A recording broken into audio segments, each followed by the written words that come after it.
कहानी की स्टार्टिंग में बताया जाता है कि एनर्जी क्राइसिस से डील करने के लिए ह्यूमन एक आर्टिफिशियल ब्लैक होल को बनाते हैं, लेकिन उसका परिणाम वैसा होता है जैसे किसी ने सोचा भी नहीं था।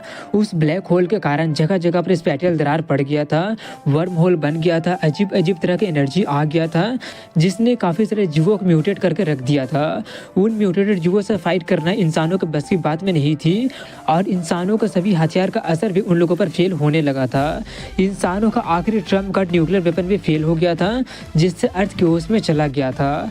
इंसानों का पॉपुलेशन घटकर सिर्फ 200 मिलियन ही बचा था और इंसान खत्म होने के कगार पर आ गए थे। लेकिन कुछ जीवों की तरह इंसान भी उस अजीब तरह की एनर्जी से म्यूटेट होकर पावरफुल बन गए थे और उसके बाद वो लोग उस मॉन्स्टर से फाइट करना स्टार्ट कर दिए थे और काफ़ी सालों का फाइटिंग के बाद में इंसान फिर से अर्थ पर अपना फुटहोल्ड रीगन करने में कामयाब हो गया था। इन सब के बीच में दो फैक्शन का जन्म हो गया था, जो कि इंपेरियल अलायंस है और दूसरा फ्रीडम फेडरेशन है। शुरुआत में तो वो दोनों नेचुरल रिसोर्सेज के लिए आपस में फाइट करते रहते थे, लेकिन म्यूचुअल एनिमी के डर से वो लोग एक पीस एग्रीमेंट पर साइन कर दिए हैं और सिर्फ 100 सालों में ही इंसानों का पॉपुलेशन बढ़कर 1 बिलियन के करीब पहुंच गया है। इतना बताने के बाद सीन एक हॉस्पिटल की तरफ मुड़ जाती है और वहाँ पर इस कहानी का मेन कैरेक्टर के पेरेंट काफ़ी ज़्यादा रो रहे होते हैं और अपना बेटे को ठीक होने का प्रे कर रहे होते हैं कि उसका ठीक होने के बाद हम लोग पीसफुल लाइफ जरूर जिएंगे। वहीं पर पेशेंट रूम को दिखाते हैं जहाँ पर हमारा मेन कैरेक्टर वांग झोंग होता है और उसका बॉडी मशीन से कनेक्ट होता है। तभी उसका कॉन्शियसनेस को दिखाते हैं जहाँ पर उसे एक जोकर दिखाई देता है जो उससे कहता है कि मैं तुम्हारा क्लोन सिम्बा हूँ और ये तुम्हारा सोल सी है और तुम डेस्टिनी स्टोन के लिए चुने गए हो। अब इसके बाद 10 साल बाद का सीन दिखाया जाता है जहाँ पर वर्चुअल सिमुलेशन अरीना वर्ल्ड को दिखाते हैं, जहाँ पर एक फाइट चल रहा होता है जिसमें गैरुलस किंग नाम का प्लेयर जो कि 99 बार हार चुका होता है। ये देखकर सभी ऑडियंस कमेंट करने लगे होते हैं कि वो प्लेयर लकी था जो कि आराम से जीत गया है। इसके बाद तियानजिन कॉलेज को सीन को दिखाते हैं जहाँ पर गैरुलस किंग यानी कि वांगझोंग को दिखाते हैं जो कि अपने स्लीपिंग पैड से निकलकर सोचने लगा होता है कि 99 बार स्टेट हार चुका हूँ, अगर ऐसे चलता रहेगा तो अपोनेंट कमज़ोर होते चला जाएगा। इसके बाद में बाहर का सीन दिखाया जाता है जहाँ पर ग्रेस नाम का पर्सन अनाउंस कर रही होती है कि इस साल का कॉम्पिटिशन साइमल्टेनियसली एम्पायर में ब्रॉडकास्ट किया जाएगा जो कि काफ़ी ज़्यादा इंपॉर्टेंट इवेंट होने वाला है। इसीलिए मैं पर्सनली 2 महीने का ट्रेनिंग कैंप को होल्ड कर रही हूँ जिसमें से फेडरेशन के लिए पार्टिसिपेंट को चुना जाएगा। ये सुनकर सभी स्टूडेंट काफ़ी ज़्यादा एक्साइटेड हो जाते हैं और इसके बारे में बातें करने लगे होते हैं। तभी वहाँ पर कुछ लोग आते हुए वांग झोंग को चिढ़ाते हुए कह रहे होते हैं कि मुझे कभी लगा नहीं था कि इस कंपटीशन में तुम भी इंटरेस्टेड होगे। स्कूल एंट्रेंस एग्जाम को टॉप स्टूडेंट था सो कॉल्ड जीनियस, लेकिन दुख की बात यह है कि तुम्हारा ग्रोथ पोटेंशियल सिर्फ 5 है। लेकिन क्या तुम फिर भी ट्रेनिंग कैंप में जाना चाहते हो, हमारा कमांड डिवीजन का ओड बोल। एक बात याद रखना कि सिर्फ ऑफिशियल मेंबर ही जाने के लिए अलाउ है। मैं सोच रहा हूँ कि आखिर तुम्हें कौन सा टीम लेगी। ये सब बोलकर वो लोग उसका मजाक उड़ा ही रहे होते हैं कि तभी वहाँ पर एक बंदा आकर उनके कंधे पर हाथ रखता है। उस बंदे को देखकर वो सभी लोग काफ़ी ज़्यादा डर जाते हैं और वहाँ से भाग जाते हैं। उसका नाम मा दोंग होता है जो कि असासिन क्लान से बिलोंग करता है। उसे देखकर वांग झोंग कुछ कहने की कोशिश तो करता है, लेकिन मा दोंग कहता है, प्राउड के साथ कहता है, मेरी तारीफ करने की कोई ज़रूरत नहीं है, मैं तुम्हारे लिए कुछ भी करने के लिए तैयार हूँ। आज वांग झोंग का 18th बर्थडे होता है, इसलिए मा दोंग उसे सेलिब्रेट करने के लिए लेकर चला जाता है और अपने घर जाकर उसका बर्थडे सेलिब्रेट करता है। जहाँ पर वांग झोंग वहाँ पर मौजूद 2 एल्डरली कपल से कहता है कि हालांकि मैं एक ऑर्फन हूँ, लेकिन अंकल वांग और आंट शू मुझे अपने बेटे के जैसे ट्रीट करते हैं। ये बोलकर वो लोग उसका बर्थडे सेलिब्रेट करते हैं और सभी लोग सोने चले जाते हैं। जहाँ पर अब इसके बाद में वांग को दिखाते हैं जो कि बेड पर लेटे लेटे सोच रहा होता है कि मेरा आज को ओपोनेंट सिर्फ एक ऑर्डिनरी बिगिनर था, लेकिन मेरा सोल पावर सिर्फ 20 गैरोस था, नहीं तो मैं। इतना सोचकर वो अपना सोल सी में एंटर कर जाता है जहाँ पर वो जोकर सिम्बा उसका वेलकम करता है। उसे देखकर वांग उसका नाक को पकड़कर खींचने लगता है। ये देखकर सिम्बा कहता है कि जब तुम पहली बार मुझसे मिले थे तब भी तुम यही किए थे और अभी तक तुम ये कई बार कर चुके हो। वांग कहता वेल तुम्हारा ये मेरा बर्थडे को भूलने का पनिशमेंट है और वैसे भी सिर्फ इसी जगह में मैं इतनी तेज़ी से कल्टिवेट कर सकता हूँ।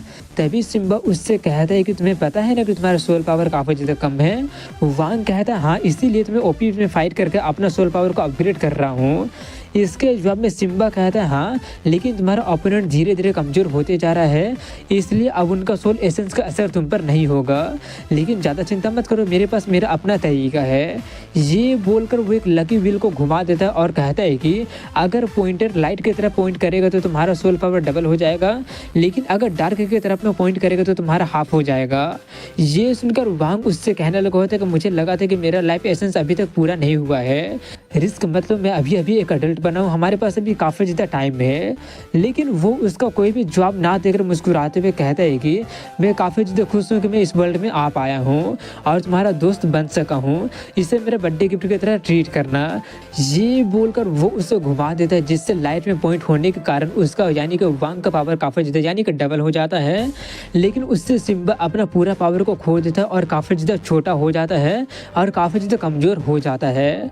वैसा रिजल्ट देखकर वांग काफ़ी ज़्यादा दुखी होकर कहने लगा होता है कि तुमने ऐसा क्यों किया, मुझे ऐसा गिफ्ट नहीं चाहिए। वो रो ही रहा होता है कि तभी सिम्बा उसका नोज को पिंच कर देता है, जिससे वो थोड़ा सा शॉक्ड रह जाता है और पूछने लगा होता है क्या तुम ठीक हो। वो बताता है कि फोर्सफुली उसे यूज करने पर मेरा सारा पावर ख़त्म हो गया है और अब मैं कुछ टाइम के लिए स्लीप मोड में चला जाऊंगा। इसके बाद अगले दिन में उसके स्कूल के सीन को दिखाया जाता है, जहाँ पर उसका दोस्त मा दोंग उसे एक फॉर्म दिखाते हुए कहते हैं कि क्या तुम्हें सच में लगा था कि तुम्हारा बर्थडे गिफ्ट मैं भूल जाऊंगा। ये एक क्लब रजिस्ट्रेशन फॉर्म है, मुझे पता है कि कोई भी क्लब तुम्हें लेना नहीं चाहता है, लेकिन तुम भी सच में ट्रेनिंग कैंप को ज्वाइन करना चाहते हो ना, इसलिए मैं पर्सनली एक क्लब तुम्हारे लिए स्टार्ट कर रहा हूँ क्योंकि मैं तुम्हारा लॉयल दोस्त हूँ। उसकी बात सुनकर वांग पूछता है लेकिन हम सिर्फ 2 ही लोग हैं और क्लब स्टार्ट करने के लिए हमें कम से कम 5 लोगों की ज़रूरत पड़ेगी। ये सुनकर उसका मुंह ही बंद हो जाता है, लेकिन वो जल्दी से कहने लगा होता है कि मेरा जैसा क्लेवर ये सभी चीज़ें भूल ही नहीं सकता है, इसीलिए रिक्रूटमेंट डे में हम सभी लोग अपना बचवा मेंबर को भी ढूंढ लेंगे और क्लब स्टेबलाइज करने के बाद में काफ़ी सारा काम की ज़रूरत पड़ेगा, इसीलिए मैं इसका प्रेसिडेंट बनूंगा और तुम इसका वाइस प्रेसिडेंट बनोगे। हम तुम्हारे जीनियस माइंड पर डिपेंड होकर CHF में एक अच्छा स्पोर्ट को हासिल कर लेंगे और जो लोग तुम्हें ऑडबुल बुलाते हैं उनका मुंह बंद कर देंगे। उसकी सभी बातें सुनकर वांग उठते हुए कहता है कि मेरे जैसे गार्बेज के लिए तुम इतना ज़्यादा एफर्ट क्यों लगा रहे हो, तुम भी जरूर एक ऑडबुल ही होगे, इसलिए क्यों ना इस क्लब का ही नाम ऑडबुल रख देते हैं। वो नाम उसे काफ़ी ज़्यादा पसंद आ जाता है और वो काफ़ी ज़्यादा फायर अप भी हो जाता है। इसके बाद रिक्रूटमेंट वेन्यू को सीन को दिखाया जाता है, जहाँ पर काफ़ी ज़्यादा भीड़ लगा होता है क्योंकि सभी एडमिशन किए हुए लोग वहाँ पर होते हैं और बेले नाम के एक फ्रेशमैन को समझ में नहीं आ रहा होता कि आखिर उसे कौन सा क्लब को ज्वाइन करना चाहिए। तभी वहाँ पर मा दोंग जाकर अपने क्लब के बारे में बताते हुए कहने लगा होता है कि हमारा वाइस प्रेसिडेंट कमांड डिवीजन के थ्योरी में फर्स्ट प्लेस हासिल किया है। उसकी सभी बातें सुनकर वो फ्रेशमैन पूछता है क्या मैं सच में ज्वाइन कर सकता हूँ। वो काफ़ी ज़्यादा खुश होकर कहता है ऑफकोर्स तुम कर सकते हो। ये बोलकर वो उसे वांग के पास भेजने लगता है, लेकिन उसका बात को पूरा करने से पहले सभी लोगों का ध्यान दूसरे टीम में चली जाती है और सभी लोग उसी टीम के बारे में बातें करने लगे होते हैं कि ब्लैक रोज का नई प्रेसिडेंट बड़ा 4 क्लब का सिस्टर स्कारलेट है। तभी एक चश्मा वाली लड़की ऑडबुल क्लब को देखकर पूछती है इसका इंचार्ज कौन है। उसे देखकर मा दोंग का दिमाग काफ़ी ज़्यादा खराब होने लगा होता है और वो उसके पास जाकर थोड़ा सा इरिटेट होकर उससे कहता है कि इसका इंचार्ज मैं हूँ। वो लड़की जिसका नाम मिरामी होता है वो कहती है कि ये ऑफिशियल रिक्रूटमेंट वेन्यू है और ये ऑडबुल क्लब तो अभी तक स्टूडेंट काउंसिल से अप्रूव भी नहीं हुआ है, इसलिए तुम लोग यहाँ से रिक्रूट करके रूल को ब्रेक कर रहे हो। माधव उसे कुछ समझाने की कोशिश तो करता है, लेकिन वो उसे कुछ भी कहने का मौका ना देकर कहती है कि इससे कोई फर्क नहीं पड़ता, जल्दी से अपने भूत को यहाँ से हटा दो। लेकिन तभी वहाँ पर एक लड़की आकर कहती है कि मैं ऑडबुल क्लब को ज्वाइन करना चाहती हूँ। उसे देखकर माधव उससे पूछता है कि तुम यहाँ पे क्या कर रही हो। उसका नाम अमेलिया होता है और वो माधव की कजिन होती है। उसका सोल पावर ग्रोथ स्किल 9.2 होता है। नेचुरल बॉनफायर एबिलिटी के साथ में वो असैसिन क्लैन की हायरेस होती है। वहीं पर अमेलिया जल्दी से वांग के पास जाकर उसका हाथ पकड़ते हुए पूछने लगी होती है कि क्या तुम मुझे भूल तो नहीं गए हो ना। वो देखकर माधव उससे कहता है कि तुम्हारा असली कजन यहाँ पर मैं हूँ। अमेलिया उसे इग्नोर करके वांग से पूछते क्या तुम्हारा क्लब अभी भी रिक्रूट कर रहा है। वांग कहता है कर तो रहा है, लेकिन अमेलिया उसका बात को पूरा करने से पहले ही कहने लगी होती है कि मैं ज्वाइन करने के लिए तैयार हूँ। उसकी सभी बातें सुनकर वो लोग काफ़ी ज़्यादा शॉक्ड हो गए होते हैं। वहीं पर मिरामी उससे कहती है कि हमारा ब्लैक रोज स्कूल का बेस्ट क्लब है और हमें ज्वाइन करने पर तुम्हें काफ़ी ज़्यादा अच्छा अपॉर्चुनिटी भी मिलेगा। जिस ऑड बॉल क्लब में तुम इंटरेस्टेड हो उसे तो स्टूडेंट काउंसिल ने अप्रूव भी नहीं किया है और कभी भी डिसबैंड हो सकता है। लेकिन अमेलिया उसके बात को इग्नोर करके उसे मुँह फंसाते हुए कहते मैं ऑलरेडी ऑड बॉल क्लब को ज्वाइन कर ली हूँ। उसका वैसा बर्ताव देखकर उसका दिमाग काफ़ी ज़्यादा ख़राब होने लगा होता है और वो सोचते कि ये लिटिल ब्रैड तो काफ़ी ज़्यादा क्रेजी है। तभी स्कारलेट वॉन्ग से कहते कि तुम जो 2 थ्योरी लिखे थे वो सच में काफ़ी ज़्यादा डिस्टिंग्विश्ड है। क्या तुम्हारा कोई इरादा है ब्लैक रोज को ज्वाइन करने के लिए? मैं यहाँ पर तुम्हें फॉर्मल इन्विटेशन को ऑफर कर रही हूँ। ये सुनकर वहाँ पर मौजूद सभी लोग काफ़ी ज़्यादा हैरान रह जाते हैं और इसी के साथ में वो सीन वहीं पर कट हो जाती है और अगले सीन में दिखाते हैं कि मा दोंग अमेलिया और बेलिन का अपने टीम में वेलकम कर रहा होता है। उसे उतना ज़्यादा खुश देखकर अमेलिया कहती है कि ज़्यादा खुश मत हो, मैं सिर्फ वांग जोंग के लिए इसे ज्वाइन की हूँ। तभी मा दोंग कहता है लगता है कि वांग सच में हमारे क्लास का टॉप है। किसने सोचा था कि स्कारलेट खुद ही तुम्हें इन्वाइट करेगी और तुम उसे मना भी कर दोगे। वांग कहता है कि मुझे मेरा फ्रीडम काफ़ी ज़्यादा पसंद है, उसके जैसा लार्ज क्लब मेरे लिए सूटेबल नहीं है। इतना बोलकर वो दोनों नए मेंबर से कहते हैं कि अगर तुम लोग कुछ पूछना चाहते हो तो पूछ सकते हो या फिर एडवाइस ले सकते हो। तभी मातूंग उससे पूछता है क्या तुम्हें लगता है कि वो तुम्हें पसंद करती है इसलिए तुम्हें इनवाइट की थी। ये सुनकर अमेलिया उसे पीटने लगती है और तभी वो दोनों अपने अपने घर चले जाते हैं। उससे ज़्यादा देखकर माधुंग उससे पूछते हैं कि अब तुम क्या करने वाले हो। वांग कहता है कि लाइब्रेरी में जाऊंगा और थोड़ा सा रेस्ट करूंगा। ये बोलकर वो दोनों अपने अपने रास्ते चले जाते हैं। वहीं पर वांग को दिखाते हैं जो कि जाते जाते सोच रहा होता है कि आप 50 ग्रोसेस का पावर को ट्राई करने का वक्त आ गया है। ये बोलकर वो अपने चैम्बर में लेट जाता है और गैरुलस किंग का आईडी से लॉगिन करने लगता है जिसमें वेपन सिलेक्शन और स्टेज सिलेक्शन दोनों रैंडम होता है। वो सब सिलेक्ट करने के बाद वो अरीना में एंटर कर जाता है जिससे उसे कोई भी वेपन नहीं दिया जाता है जो कि उसके लिए थोड़ा सा ट्रबलसम हो सकता है। तभी वो ऑनलाइन आ जाता है जिसे देखकर सभी लोग कमेंट करना शुरू कर देते हैं कि किंग ऑनलाइन आ गया है, आज उसका 100 से बैटल होने वाला है, देखते हैं कि कौन उसे हराता है। इसी तरह से कमेंट सभी लोग करने लगे होते हैं। तभी उसका अपोनेंट एंटर कर जाता है जिसका आईडी साइबर डेड आई होता है और उसके पास में एक गन होता है जो कि आते ही उस पर शूट करना शुरू कर देता है। वांग उसका सभी अटैक को डॉज करते हुए सोचते हैं कि पावर डबल करने के बाद में मैं मैन्यूवर भी करने लगा हूँ। वहीं पर अपना सभी निशाना को फेल होते देखकर साइबर को गुस्सा आने लगा होता है और वो 3 पॉइंटर शूट कर देता है। वो देखकर वांग सोचते हैं कि काफ़ी स्किल्ड 3 पॉइंटर शूटिंग है लेकिन ये भी अवॉइड किया जा सकता है।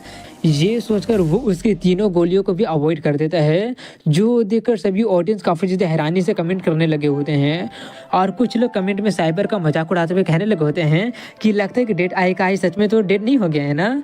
वहीं पर साइबर को दिखाते हैं जिसका दिमाग अब काफ़ी ज़्यादा ख़राब हो गया होता है और अब वो अपना गन फेंक कर डायरेक्टली उस पर हमला करने के लिए आगे बढ़ता है।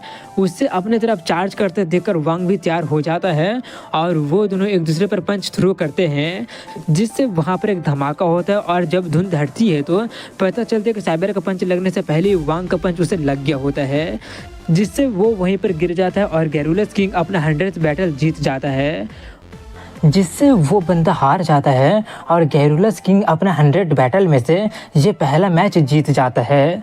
इसके बाद काओपेरा कॉलेज की सीन को दिखाया जाता है जहाँ के चैम्बर में से साइबर डेड आई काफ़ी गुस्से में निकलता है। वो निकल कर आ ही रहा होता है कि तभी वहाँ पर एक बंदा आकर उसका मजाक उड़ाते हुए कहता है कि तुम तो वहाँ पर अपना शूटिंग प्रैक्टिस करने गए थे ना, मगर देखो तो तुम्हारा जैसे एक बिस्ट को एक 99 बार हार चुके लूजर तुम्हें हरा दिया है, ये तो काफ़ी ज़्यादा शर्मनाक बात है ना। साइबर उससे अपना मैच का रिकॉर्डिंग दिखाते हुए कहता है कि एक और फालतू का बात मुंह से निकालने से पहले ये रिकॉर्डिंग देख लो। मैं अपना रूइन गन को ड्रॉप करके उसके तरफ चार्ज किया था और अंत में वो सिर्फ 50 से भी कम सोल पावर का यूज करके जीत गया है। तभी वहाँ पर उनकी कैप्टन लौरा आकर कहती है कि 50 से भी कम, तुम्हारे जैसा बरसरकर टाइप के बंदे को उतना कम लेवल का पावर का यूज करके हरा देना, वो बंदा सिर्फ कॉन्फिडेंस ही नहीं है बल्कि वो उतना कम सोल पावर का यूज करके मोशन पंच भी अनलिस्ट कर पाया है। ये गैरुलस किंग बंदा क्या सच में 99 बार हार चुका है? ये बंदा तो काफ़ी ज़्यादा इंटरेस्टिंग होते जा रहा है। अब इसके बाद में अगले दिन का सीन दिखाया जाता है जहाँ पर वांग जोंग लोग फिर से अपने क्लब के लिए एक और मेंबर को रिक्रूट करने की कोशिश कर रहे होते हैं और अगर वो लोग अपना 5वां पर्सन को ज्वाइन नहीं करवा पाते हैं तो उनके क्लब के लिए प्रॉब्लम हो सकता है।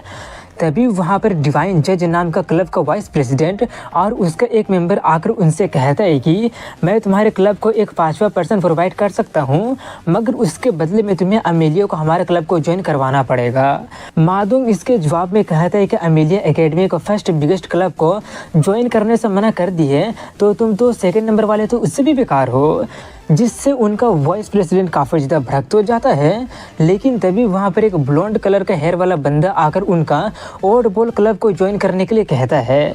अपने आप को वैसे इग्नोर होता देखकर डिवाइन जज का वो बंदा काफ़ी ज़्यादा भड़क जाता है और उस नए बंदे को पीटने के लिए आगे बढ़ता है, मगर वो ब्लॉन्ड बंदा उसे एक झापड़ मारते हुए कहता है, उप्स मेरा हाथ फिसल गया। ब्लॉन्ड बंदा उसे पीट कर कचड़े के ढेर में फेंक दिया होता है, जिससे डिवाइन जज का वाइस प्रेसिडेंट काफ़ी ज़्यादा भड़क जाता है और उससे पूछता है, आखिर कौन हो तुम, हमारे क्लब के मेंबर के अगेंस्ट तुम्हारा हाथ उठाने की हिम्मत कैसे हो गया। वो ब्लॉन्ड बंदा अपने आप को इंट्रोड्यूस करते हुए कहता है कि मेरा नाम ग्रेसन क्रिस्टी है और मैं ऑर्फरी सिटी से आया हूँ और मैं कमांड डिवीज़न का फ्रेशमैन हूँ। उसके बारे में सुनकर, यानी कि उसका नाम को सुनकर वहाँ पर मौजूद लोग उसी के बारे में बातें करने लगे होते हैं कि ये तो वही फ्रेशमैन है ना जो कि रिटन और सोल पावर के एंट्रेंस एग्जाम में फर्स्ट आया है। वाइस प्रेसिडेंट उससे पूछता है, क्या तुम सच में यही क्लब को ज्वाइन करना चाहते हो। ग्रेसन इसके जवाब में कहता है कि नहीं, ये पूरा स्टोरी नहीं है, मैं यहाँ पर स्पेशली सीनियर वांगझोंग के लिए आया हूँ। वांगझोंग उससे पूछता है, मेरे लिए तुम आए हो, लेकिन ये तो पहली बार है ना जब हम लोग मिल रहे हैं। ग्रेसन कहता है कि आपके लिए ऐसा हो सकता है, मगर मैंने आपको काफ़ी लंबे टाइम तक एडमायर किया है। वहीं पर डिवाइन जज के लोग वहाँ से जाते हुए आखिरी धमकी देते हुए कहते हैं कि हम इसे याद रखेंगे। उनके जाने के बाद में मादुंग काफ़ी ज़्यादा खुश होकर उससे क्लब के बारे में और उसके मेंबर के बारे में बताने लगता है। ग्रेसन कहते हैं कि उसके बारे में बातें करते हैं। मैं मानता हूँ कि ये थोड़ा सा अब्रूट हो सकता है, मगर सीनियर वांगझोंग मैं तुमसे डुएल करना चाहता हूँ। ये सुनकर मादुंग थोड़ा सा नर्वस होते हुए कहता है, क्या तुम श्योर हो। वांगझोंग स्मार्ट है, मगर वो एक्चुअल कॉम्बैट में ग्रेट नहीं है, शायद तुम उसका सिर्फ रिटन टेस्ट को देखे हो इसलिए। वांग उसका बात को पूरा करने देने से पहले उसे रोकते हुए कहते हैं कि ज़्यादा चिंता मत करो, ग्रेसन काफ़ी ज़्यादा इंथुजियास्टिक लग रहा है तो मैं ज़रूर उसका डुएल को एक्सेप्ट करता हूँ। ये सुनकर ग्रेसन उसके लिए थैंक्स कहता है। अब इसके बाद में कुछ दिन बाद ग्रेविटी रूम का सीन को दिखाया जाता है, जहाँ पर वांग और ग्रेसन ट्रेनिंग कर रहे होते हैं, जहाँ पर वांग 5000 बार पुशअप कर लिया होता है। वो देखकर ग्रेसन कहता है कि सीनियर वांग तो सच में अमेजिंग है। जब मैं च्यानजिंग में चीज़ों को चेक करने के लिए आया था तब मुझे पता था कि मुझसे कुछ भी गलती नहीं हुआ है। इन दिनों सिर्फ कुछ ही लोग इस तरह का मोमेंटम को रख सकते हैं। तुम इससे बिल्कुल इजी दिखा रहे हो, मगर 5 गुना ग्रेविटी में कीप अप करना सच में काफ़ी ज़्यादा कठिन बात है। वांग अपना 5000 बार पुशअप को पूरा करते हुए कहता है कि वेल मेरा सोल पावर एवरेज है, तुम्हारा और अमेलिया के जैसा नहीं है जिसके पास नेचुरल टैलेंट है। मुझे हमारे बीच के डिफरेंस को कम करने के लिए मेरे फिजिकल पावर पर डिपेंड होना पड़ता है। ये बोलकर वो जाते हुए कहता है कि मैं ओपी में इस एक्सरसाइज से मिले हुए रस का फ़ायदा उठाने जा रहा हूँ। अगली बार जब तुम फ्री होगे तो हम लोग रीन टेक्नोलॉजी के बारे में बातें करेंगे। आफ्टर ऑल तुम इस स्कूल में इसीलिए आए हो क्योंकि ये रीन टेक्नोलॉजी के लिए बेस्ट है ना। उसे जाता देखकर ग्रेसन सोचता है कि लगता है कि ओड बॉल क्लब को ज्वाइन करना बुरा डिसीजन नहीं था, सीनियर वांग ने मुझे निराश नहीं किया है। वहीं पर वो सब दूसरे रूम से देखकर मादुंग कहता है कि मुझे लगा था कि वो लोग एक दूसरे से फाइट में कम्पीट करेंगे, मगर वो लोग तो ग्रेविटी रूम में पुशअप किए हैं। फिजिकल पावर का क्या फ़ायदा, ये वर्ल्ड तो सिर्फ सोल पावर और सोल स्किल पर डिपेंड करता है। सोल पावर को ट्रेन करना ही असली सक्सेस का पाथ है। वहीं पर बेरन काफ़ी ज़्यादा फायर अप होकर कह रहा होता है कि मगर वो 5 गुना ग्रेविटी में पुशअप कर रहे थे, ज़्यादातर लोग उतना ग्रेविटी में कर ही नहीं पाएंगे। सीनियर वांग तो सच में मेरे आइडल बन गए हैं। मादुंग कहता है ठीक है जाकर वांग का फ़ैन बनो। बाय द वे अमेलिया कहाँ पर है, मैं उसे तुम लोगों से इंट्रोड्यूस करवाने वाला था। बेलन कहता है मुझे लगता है कि उसे रूइन कॉलेज के डीन कुछ बातें करने के लिए बुलाए हैं। मादुंग कहता है मास्टर मूर बुलाए हैं, अगर ऐसी बात है तो चलो उसे डिस्टर्ब नहीं करते हैं। वहीं पर वांगझोंग को दिखाते हैं जहां पर वो ओपी में गैरुलस किंग वाला अकाउंट से ऑनलाइन आ गया होता है, जहां पर उसे रैंडम वेपन डैगर दिया जाता है और रैंडम स्टेज अरीना होता है। उसे देखकर सभी लोग वोंग के बारे में यानी कि गैरुलस किंग के बारे में काफ़ी ज़्यादा कमेंट्स करने लगे होते हैं। वहीं पर उसका रैंडम अपोनेंट अरीना में एंटर कर जाता है, जो कि और कोई नहीं बल्कि अमेलिया होती है, जो कि कैनन फोडर रैंक की होती है और वो 2 शॉट अपने वेपन के जैसा यूज कर रही होती है। और यही उसका पहला मैच होता है। उसका जन्म मोंटगोमरी सिटी में हुआ होता है और वो असैसिन क्लान की मेंबर होती है, मेली में स्ट्रॉन्ग होती है, मगर उसे पहचान कर सभी लोग कमेंट करने लगे होते हैं कि उसके पास तो फायर पावर है, लगता है कि ब्रदर किंग जलने वाला है। वहीं पर उसे देखकर वांग मुस्कुराते हुए सोचते हैं कि आइसक्रीम खाने वाली छोटी सी बच्ची ऑलरेडी एक वैलिएंट वॉरियर बन गई है। दूसरी तरफ में उसका मुस्कुराहट को नोटिस करके अमेलिया उससे पूछती है कि तुम मुस्कुरा क्यों रहे हो, क्या तुम मुझे लुक डाउन तो नहीं कर रहे हो ना, मैं अपना पूरा पावर यूज करने वाली हूँ। ये बोलकर वो गुस्से में उस पर अटैक कर देती है। उस पर अटैक करते हुए वो सोचती है असैसिन का पाथ। यही सोचने के साथ में सीन कुछ टाइम पहले चला जाता है, जहाँ पर डीन उससे कहता है कि अब जबकि तुम्हारे पास में फायर एबिलिटी है तो रेंज पर होना ठीक नहीं होगा, इसलिए क्यों ना तुम मुझे तुम्हारे लिए एक कस्टम वेपन बनाने दो। तुम्हारे ग्रैंडफादर मेरे प्रति पास्ट में काफ़ी ज़्यादा काइंड थे, मैं तुम्हारे लिए सूटेबल वेपन बनाने की पूरी कोशिश करूँगा। अमेलिया उसके लिए थैंक्स बोलकर कहती है कि मैं असैसिन क्लान के डिसेंडेंट हूँ, तो मैं असैसिन के पाथ को ही लेना चाहती हूँ। ये सुनकर डीन कहता है कि अगर ऐसी बात है तो ठीक है, तुम्हें ओपी में फाइट करना ट्राई करना चाहिए। मैं तुम्हारा बैटल ज़रूर देखूंगा कि तुम असैसिन बनकर कितनी दूर जा सकती हो, और तब मैं डिसाइड करूंगा कि तुम्हारे लिए कैसा वेपन बनाना ठीक रहेगा। अब इसी के साथ में सीन प्रेजेंट टाइम में आ जाता है, जहाँ पर वो उस पर अटैक करते हुए सोचती है कि मैं कभी भी हार नहीं मानूंगी। ये प्रॉमिस है जिसे कि मैंने ब्रदर वांग जोंग से किया है। ये सोचकर वो उस पर अटैक करना स्टार्ट कर देती है, जिससे कि वांग जोंग यानी कि गैरुलस किंग काफ़ी आसानी से ब्लॉक कर देता है। उसे उतनी आसानी से सभी अटैक को ब्लॉक करते हुए देखकर और सभी अटैक को डॉज करते हुए देखकर सभी ऑडियंस भी काफ़ी ज़्यादा हैरानी से कमेंट करने लगे होते हैं कि क्या ये सच में गैरुलस किंग ही है ना। वहीं पर वो मैच को देखकर डीन भी कहता है कि अब ये इंटरेस्टिंग होने वाला है। दूसरी तरफ में अपने आप को वैसा सिचुएशन में पाकर अमेलिया सोचती है कि इस बंदे के स्किल में दम है, ज़रूर ये कैनन फोडर रैंक का हो ही नहीं सकता है। लगता है कि अब मुझे वो वाले स्किल यूज करना ही पड़ेगा। रो पावर सब कुछ नहीं होता है, ये उस पर डिपेंड करता है कि तुम उसे यूज कैसे कर सकती हो। ये सोचकर वो अपना वो वाले स्किल के यूज करते हुए उसकी तरफ बढ़ती है, जो देखकर वांग थोड़ा सा चौंक जाता है, मगर उसका अटैक से बचने की पूरी कोशिश करने लगता है। और तभी अमेलिया अपने उस स्किल को पूरी तरह से रिवील करती है, जिसका नाम फायर डांस लोटस होता है, जिससे वो दोनों उस फायर लोटस के अंदर में दिखना बंद हो जाते हैं। वो देखकर सभी लोग कहने लगे होते हैं कि ये तो डिसाइड हो गया है कि असैसिन क्लान वाले ही जीतेगी। मगर तभी वो लोग कुछ नोटिस करके काफ़ी ज़्यादा शॉक्ड हो जाते हैं, और वो और कुछ नहीं होता है बल्कि वांग उसे पूरी तरह से हरा दिया होता है।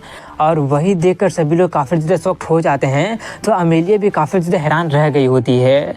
और तभी गैरुलस किंग उससे कहता है कि तुम काफ़ी ज़्यादा ताकतवर तो हो, लेकिन तुम शायद गलत वेपन को चुन ली थी। अगर तुम डबल डैगर को चुनी होती तो मैं अभी तक हार चुका होता। ये बोलकर वो लॉग आउट कर जाता है। वो देखकर सभी लोग काफ़ी ज़्यादा हैरानी से कहने लगे होते हैं कि क्या ये वही फेमस गैरुलस किंग है जो कि लगातार 99 पर हार चुका है। दूसरी तरफ में उससे ज़्यादा देखकर अमेलिया कहती है कि मैं तुम्हें याद रखूँगी।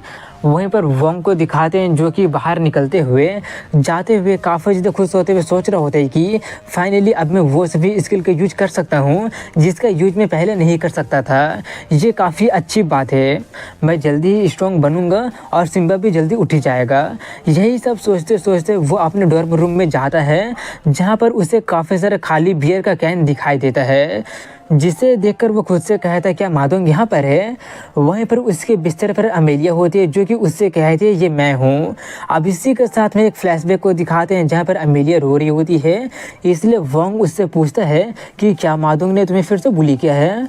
वो रोते हुए कहते हैं कि बड़े लोग मुझसे ये कह रहे हैं कि मुझे असैसिन नहीं बनना चाहिए। वो सोचते हैं कि असैसिन बनने से मेरा फायर एबिलिटी बर्बाद हो जाएगा। वोंग उससे कंफर्ट करते हुए कहता है तो तुम इसलिए उदास हो, तुम सोल पावर के टेस्ट में 9.3 स्कोर की हो, तो वहीं पर मैं सिर्फ 3 स्कोर किया हूँ। वो पूछती है तो क्या ये तुम्हें डिस्करेज नहीं करता है क्या? वो कहता है हाँ मुझे कभी कभी तो करता है, मगर मैं फिर भी काफ़ी सारी चीज़ों को सीखने के बारे में सोच रहा हूँ। मैं थ्योरी को अच्छे तरह से समझ सकता हूँ और मेरा बॉडी भी अच्छे शेप में है। इसलिए इम्पोर्टेंट ये नहीं कि दूसरे तुम्हारे लिए क्या चाहते हैं, लेकिन ये है कि तुम अपने लिए क्या चाहती हो। मुझसे एक प्रॉमिस करो, मैं मेहनत करूंगा और अपने रास्ते पर चलूंगा और तुम भी अपने रास्ते पर चलोगी। इसी के साथ में प्रेजेंट टाइम का सीन दिखाया जाता है जहाँ पर एमेलिया कहती है कि तुम्हारा वो बातें मेरे दिल को छू गई थी और तब से बाकी के लोग चाहे कितने मुझसे कुछ भी क्यों ना कह लिए हों, मैं अपना आसासन पाथ पर ही चल रही हूँ, मगर मैं अपना पहला ओपी बैटल हार गई हूँ। ये बोलकर वो रोते हुए कहते शायद वो लोग सही थे, मैं असासिन के लिए सूटेबल हूँ ही नहीं। वोंग उसके माथे पर हाथ रखते हुए कहते हैं कि ज़्यादा चिंता मत करो, सभी लोग तुम्हारा असली पावर ज़रूर देख पाएंगे। तुम्हारा फायर डांस लोटस काफ़ी ज़्यादा अमेजिंग था, अपने आप पर भरोसा रखो और पीछे मत देखना। ये सुनकर वो और ज़्यादा रोने लगती है और रोते रोते सो जाती है। उसे सुलाकर वोंग कहता है कि मुझे विश्वास है कि तुम्हारा ये फेलियर फ्यूचर में तुम्हें स्ट्रॉन्ग बनाने में हेल्प करेगा, और वैसे भी इस सो कॉल्ड विनर को काउच पर सोना पड़ रहा है। अब इसके बाद में कल का सीन दिखाया जाता है जहाँ पर वोंग लाइब्रेरी में बैठकर पढ़ाई कर रहा होता है। तभी स्कारलेट उसके पास में आकर कहती है कि मैं तुम्हें काफ़ी देर से ढूंढ रही थी, मैं तुमको कुछ देना चाहती हूँ। ये बोलकर वो उसे एक इनविटेशन कार्ड देते हुए कहती है कि मेरा अपकमिंग पार्टी का इनविटेशन कार्ड है ये, मैं आशा करती हूँ कि ओडबुल क्लब के मेंबर इसे एंजॉय कर सके। वांग उसको लेकर थैंक्स करता है, इसलिए अब वो उसको और डिस्टर्ब ना करने के लिए बोलकर वहाँ से चली जाती है। तभी वहाँ पर मा दोंग उसके पास से जाकर काफ़ी ज़्यादा एक्साइटेड होकर कहने लगा होता है कि हमारा क्लब फाइनली अप्रूव हो ही गया। हालांकि मिरामी इसको लेकर ज़्यादा नाइस नहीं थी, मगर वो जल्दी ही कर दी थी।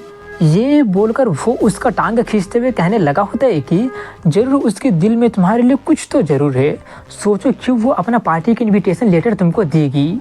वांग कहता है फालतू का बकवास करना बंद करो, ये पूरा क्लब का इनविटेशन लेटर है, स्पेशली मेरे लिए नहीं है। लेकिन मा दोंग अभी भी हार ना मानते हुए कहता है कि अगर ऐसी बात है तो उसको क्लब का प्रेसिडेंट को देना चाहिए था ना, मगर वो खुद ही चल कर आई है और तुमको दी है, तुम समझ रहे हो ना, इस मोमेंट को सीज कर लो। ये बोलकर वो उसके लिए एक अच्छा सा सूट खरीदने के लिए उसको लेकर चला जाता है। दूसरी तरफ में स्कारलेट को दिखाते हैं जो कि वीडियो कॉल करके एक दूसरे बंदे को इनवाइट करती है और कॉल रख देती है। तभी वहाँ पर एक बंदा दौड़ते हुए आकर कहता है कि मैं स्कारलेट को पर्सनली वोंग को इनविटेशन लेटर देते हुए देखा हूँ, वो रबिस क्लब भी पार्टी को ज्वाइन करने वाला है। उसकी बातें सुनकर वो ब्लॉन्ड ऑरेंज शेयर वाला बंदा कहता है कि और वो मुझे मैसेज करके इनवाइट की है, तो दूसरी तरफ में वो उसको पर्सनली देने गई है। वांग जोंग का ओडबुल क्लब को तो मैं अब और जानना चाहूँगा। अब इसके बाद में फाइनली पार्टी का रात आ जाता है जहाँ पर सभी लोग पार्टी के लिए अच्छा सूट बूट पहनकर जा रहे होते हैं। जहाँ पर मा दोंग पूछता है कि ये ग्रेसन कहाँ चला गया। वांग बताता है कि उसने कहा है कि उसको एक छोटा सा ट्रिप पर जाना है, इसलिए वो अपना छोटा सा काम करने चला गया है। तभी मिरामी ओडबुल क्लब के लोगों को गुड इवनिंग विश करती है और वेलकम करने लगती है। उसको देखकर मा दोंग उसके सामने बाव करके कहने लगा होता है कि मैं पहले तुम्हारे प्रति काफ़ी ज़्यादा रूड था और ऑफेंसिव था, मगर तुमने फिर भी हमारा क्लब को स्टेबलाइज करने में काफ़ी ज़्यादा मदद किया है, इसलिए मेरे सिंसियरली माफ़ी को एक्सेप्ट कर लो। ये सब सुनकर वो थोड़ी सी ब्लश करते हुए कहते कोई नहीं, वो तो मेरा काम था। ये सुनकर वो तिरछी स्माइल के साथ कहता है कि अगर तुम मेरा माफ़ी को स्वीकार कर ली हो तो क्या तुम मुझे डांस के लिए ज्वाइन करना चाहोगी। अचानक ये सुनकर वो थोड़ी सी शॉक्ड हो जाती है और पहले अंदर चलने के लिए कहती है। तभी वहाँ पर वही ऑरेंज शेयर वाला बंदा अपने मेंबर के साथ आकर उन्हें देख कर कहता है कि ओडबुल क्लब वाला तो ज़्यादा स्ट्रॉन्ग नहीं लग रहा है। ये बोलकर वो लोग भी पार्टी में एंटर कर जाते हैं, जहाँ पर पार्टी के होस्ट स्कारलेट सबका वेलकम करती है और सभी लोगों से कहती है कि हम सिर्फ सभी लोगों का वेलकम ही नहीं कर रहे हैं, बल्कि सिस्टर ग्रेस का CHF ट्रेनिंग कैंप से रिलेटेड कुछ डिटेल भी अनाउंस करेंगे। कॉलेज इस ट्रेनिंग पर काफ़ी ज़्यादा ध्यान दे रहा है और जो स्टूडेंट इस ट्रेनिंग कैंप को ज्वाइन करेगा उसे प्रेफरेंशियल ट्रीटमेंट दिया जाएगा। ब्लैक रोज हमारा कॉलेज का एक टॉप रैंकिंग क्लब है, इसलिए हमें ट्रेनिंग कैंप का डायरेक्टली 2 स्पॉट दे दिया गया है। मैं इस एक स्पोर्ट को हमारे एक आउटस्टैंडिंग स्टूडेंट को देकर अपना ट्रेनिंग कैंप को ज्वाइन करने के लिए इनवाइट करना चाहती हूँ, और वो स्टूडेंट हमारा क्लासमेट ओडबुल क्लब का मेंबर वांग जोंग है। ये सुनकर वांग थोड़ा सा शॉक्ड होते हुए पूछता है मुझे ही क्यों। वहीं पर ये सुनकर बाकी के सभी लोग भी शॉक्ड हो गए होते हैं और उसी के बारे में और उसके क्लब के बारे में बातें करने लगे होते हैं। वहीं पर स्कारलेट अपनी बात को आगे बढ़ाते हुए वांग के फेवर में बात कर ही रही होती है कि तभी उसका बात को काटते हुए एक बंदा कहता है कि मुझे ऐसा नहीं लगता है, वो कमांड डिवीजन का सबसे बॉटम में है और एक्सपेल होने का कगार पर है, मगर फिर भी वो सिस्टर ग्रेस का ट्रेनिंग कैंप को ज्वाइन करना चाहता है। अगर उसका जैसा बंदा ज्वाइन कर लेता है तो हम सभी के लिए ये बात तो काफ़ी ज़्यादा इंसल्ट की बात होगी। ये सुनकर मादुंग काफ़ी ज़्यादा भड़क जाता है और उसका शब्द को वापस लेने के लिए कहने लगता है, मगर तभी ऑरेंज हेयर वाला बंदा कहता है कि इस सब्जेक्ट पर मेरा अपना अलग व्यू है।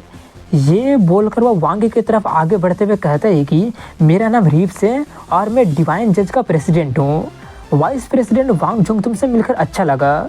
मैं ये पॉइंट आउट करना चाहता हूँ कि हालांकि तुम रिटर्न में हमेशा फर्स्ट प्लेस स्कोर किए हो, मगर CHF ट्रेनिंग में एक्चुअल कॉम्बैट का बात हो रहा है। ये बोलकर वो स्कारलेट की तरफ मुड़ते हुए कहता है कि तुम्हें नहीं लगता है कि ये स्पॉट अच्छे कॉम्बैट एक्सपीरियंस वाले को दिया जाना चाहिए?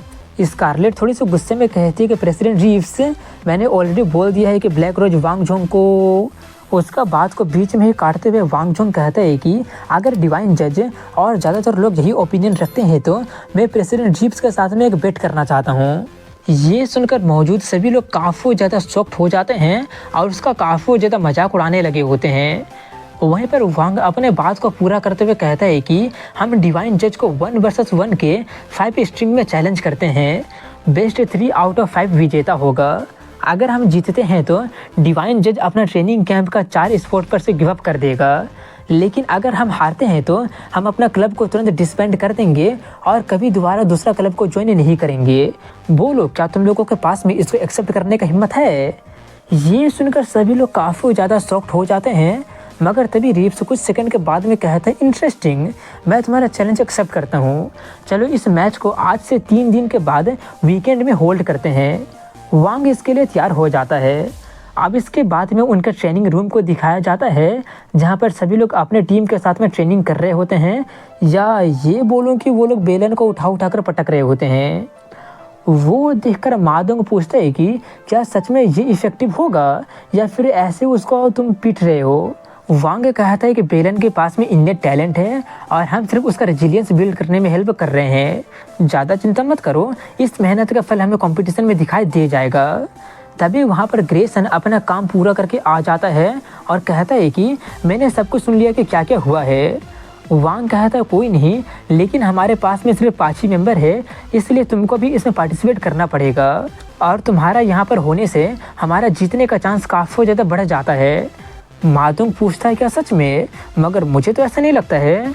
तभी वहाँ पर अमेलिया आकर कहती है कि ऐसा नेगेटिव सोचना बंद करो, तुम खुद ही कोई ट्रेनिंग कर तो रहे नहीं हो, बल्कि फालतू का बकवास करके हमारा वक्त भी जाया कर रहे हो। उसको देखकर मादुंग फिर से अपना नाटक शुरू करते हुए कहने लगा होता है कि तुम्हें तो हमारी होप हो, क्या मास्टर मुएर ने तुम्हारा वेपन बनाना कंप्लीट कर दिया है? वो कहती है नहीं, मैंने उनसे कहा है कि मुझे इस वेपन का ज़रूरत अभी कुछ टाइम के लिए नहीं है। वो पूछता है लेकिन क्यों? अमेलिया कहती है क्योंकि वैसा एक्सीलेंट वेपन का यूज करने से मेरा ग्रोथ अफेक्ट हो सकता है। इसके जवाब में वांग को उसका तारीफ करते हुए कहता है कि काफ़ी अच्छी सोच है। तभी अमेलिया मादुंग को कुछ और पुशअप करवाने के लिए वहाँ से लेकर चली जाती है। उसके जाने के बाद में वांग कहता है कि अब जबकि मादुंग चला गया है तो यहाँ पर कुछ शांति हो गया है, इसलिए ग्रेसन, क्या तुम मेरे साथ प्रैक्टिस करना चाहोगे? ग्रेसन उसके साथ में अपना ट्रेनिंग फाइट स्टार्ट करने ही वाला होता है कि तभी वहाँ पर स्कारलेट आ जाती है और उससे पूछती है क्या तुम्हारे पास में एक मोमेंट है? इसलिए ग्रेसन उसे प्राइवेसी देकर चला जाता है।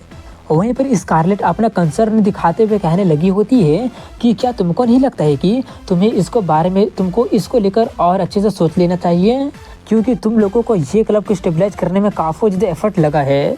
अगर तुम्हें किसी भी तरह की मदद चाहिए हो तो मैं उनके प्रेसिडेंट से जाकर बातें कर सकती हूँ और देखती हूँ कि कोई रास्ता निकल सके।